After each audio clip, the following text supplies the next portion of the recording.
So you join me back at Lowestoft, I want to call it quayside, dockside, waterside, and we're going to take a look in this boat. This is the Linda and Eva Mincarlo. I presume that's how you pronounce it. It's a charitable trust, free entry, and you get to see how the fishermen lived. And apparently you can actually go on this boat for nothing. Now, I've never been on a boat.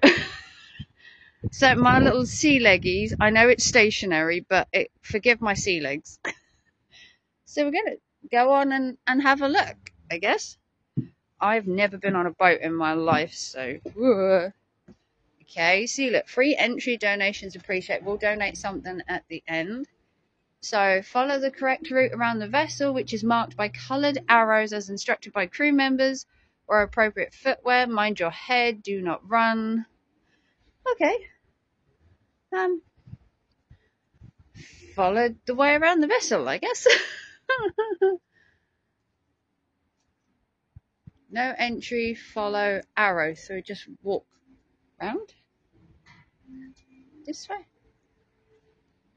Okay. Ooh.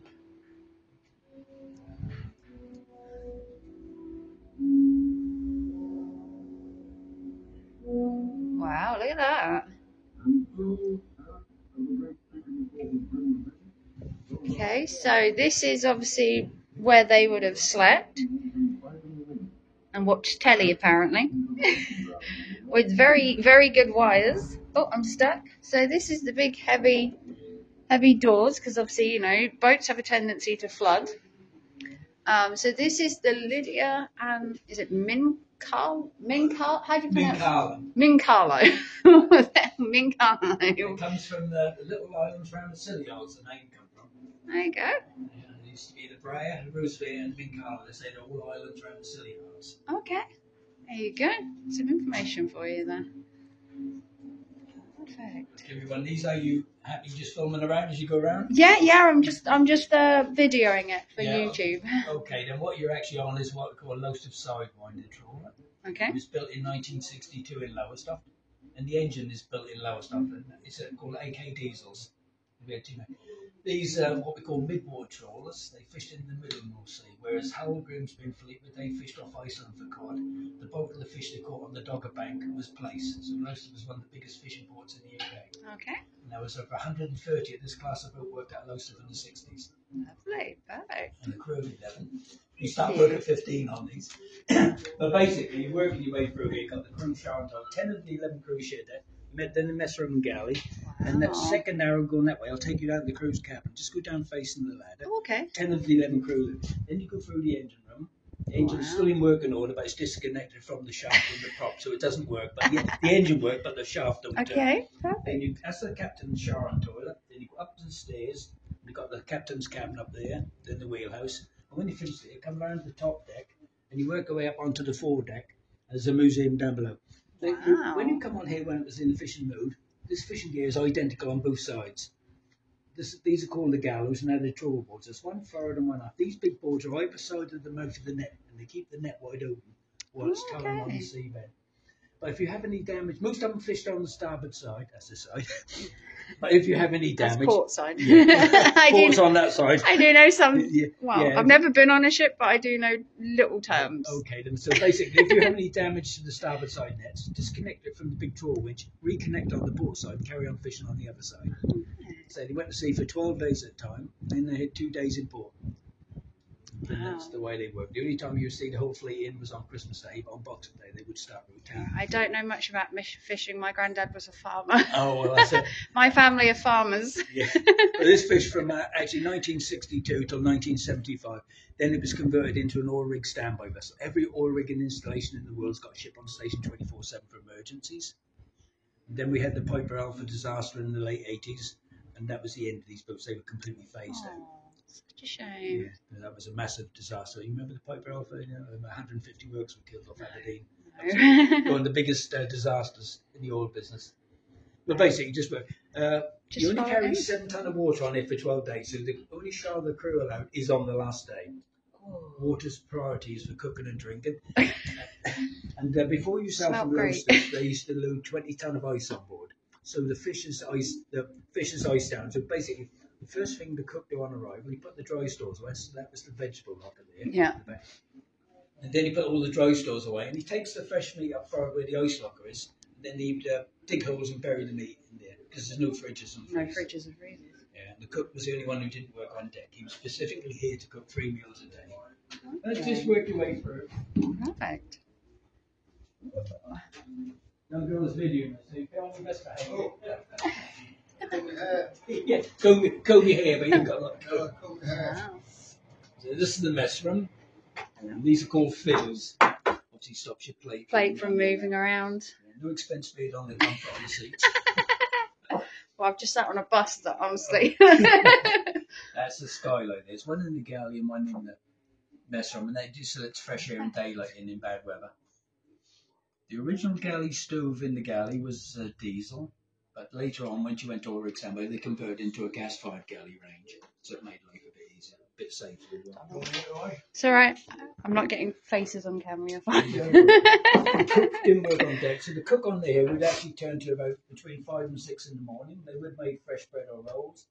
You had fish for breakfast, a roast meal, and a fry-up. And they were basic feeders, but very good. Lovely. And they were famous in Lowestoft for their suet puddings, where they used to make a suet duff up, what we call a duff. Then you put onions in it, and it's just a bog to fill down. Right. And they used to nickname people in Lowestoft in the 50s and 60s puds. Not PC anymore, they get very touchy. Lovely. So when you go down the next entrance, Yeah. where the crew is, just go down facing the Yep, I will do. Thank you. show you what. I will do. Ooh, look, me and my DVDs at different points on the ship as well. yeah, me and my little sea legs, huh? Wow. Okay, right. We're gonna have to put you in my pocket a sec, or we're not gonna get down. Enjoy my pocket for a minute.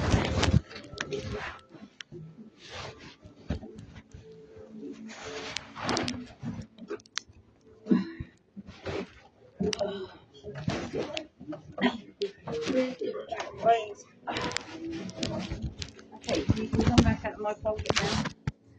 Sorry about that. I have to go down there a certain direction. So here's your little cabin. Here's your little cabin. Whoa. Oh, it's actually quite quaint. It's actually quite sweet. It is a little bit claustrophobic. Lucky I'm claustrophobic, isn't it? That's so cool. This is the engineer's cabin. So he's the guy that keeps the ship running.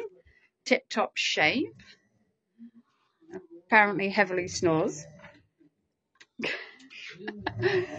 Here we go.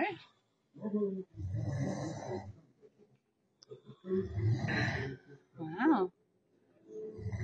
So it's a charitable enterprise, and it's a non-profit organisation as well. So here's your little bunks. These ones are obviously a little bit smaller. I mean, I don't know how I'd feel in there. And sleeping on like sacks. Ooh. This is a cabin crew. So here's your little beds. Little guy playing poker. And then you've got some information there.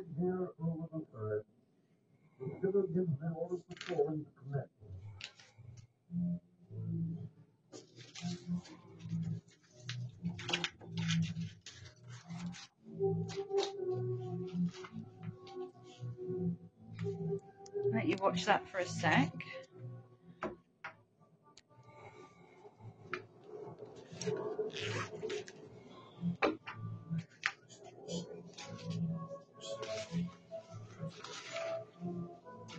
There we go.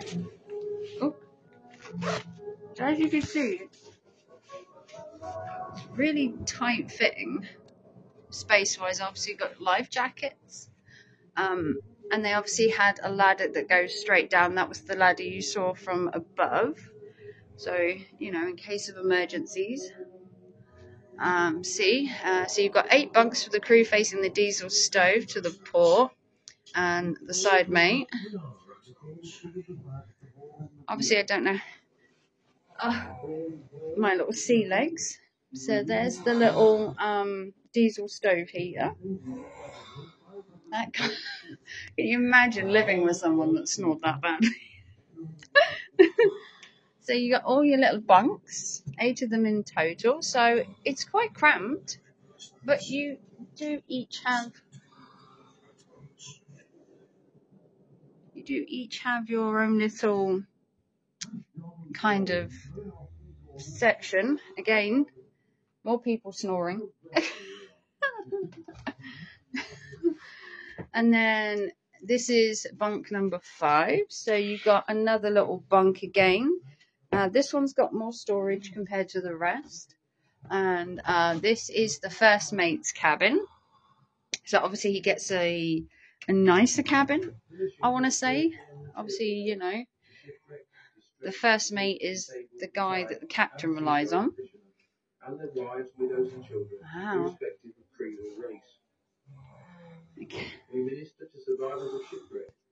Okay, so we have to go back up the stairs, I believe. Yeah. Okay, so we've got to go back up the stairs a sec, which I'm going to have to try and do with both my hands. See? Isn't that cool? You got your little benches. And the engineer obviously got a nice one, and then the rest of the crew's in the middle, as you can see. See, it's not just a ship, it's a fishing ship known as a trawler and a sidewide trawler. She did her job rather well and has even got converted to be a standby vessel for the rigs. She may be old, but she floats as volunteers and give their time. There you go. Okay, so that's the first part. So join me in part 2 when I'm back upstairs.